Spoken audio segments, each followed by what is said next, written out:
Tell me, Raakhi, a little bit about the content creation process. Obviously, the world has changed dramatically from even 5 years ago. How are you creating content for these brands so that you can do it in high volume, that social needs and digital needs, but it's still at the same time keep it affordable for you? About 3 years ago, we RFP'd our digital agencies, and we had about 7 that ended up in the pot, and those 7 were distributed across our 24 to 26 brands, the ones that are active.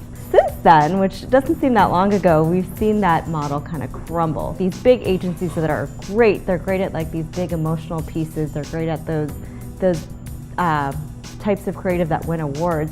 Sometimes they're not as good at the day-to-day. The first thing we did was bring social community management in-house. It no longer sits with our agencies, and so we can move a lot faster. Do you find yourself going in with one concept of what you want to market, throw a lot of creative out there and then adjusting? It's a combination. So for those big tentpole activities, we still want to use our big digital agencies, right? Because they do that the best. For producing efficient content that falls into those pillars or buckets of activity that we want to do, we are expanding to a bunch of different content creators, what we call kind of our content farm, where brands can call on them and produce content at scale. What does social do for Nestle on your brands that you're not necessarily getting from your other traditional marketing vehicles? There's a lot of integration that's happening, right? You can take your email list, give it to Facebook or give it to Twitter, and they can retarget people that have signed up and are kind of loyal to the brand because they actually want to receive emails for you. So that's pretty powerful. We spend the most with Google and Facebook,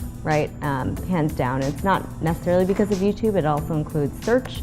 Those are like where our first couple dollars are spent, and not to forget search, because the first digital dollar is always spent in search. Pinterest is coming out with a lot of different interesting ad offerings now that brands can really take advantage of. The other thing that Pinterest has introduced recently is search. Now you can buy paid search on Pinterest. This is really powerful. Before it was all about the organic nature of Pinterest. So this is something actually that Nestle is participating in the alpha for. So we'll see what the results are, and we're excited to see that. For Snap, like Pinterest, they were a little bit newer to the measurement game. Now that they've opened up the APIs of Q4 last year, we can do a lot more. Before, you could only buy a custom lens on a national basis. Right. Now you can do it just for your target. So if I'm a 15-year-old boy, I may not get the same lens as a 35-year-old female. Then they're getting a lot better.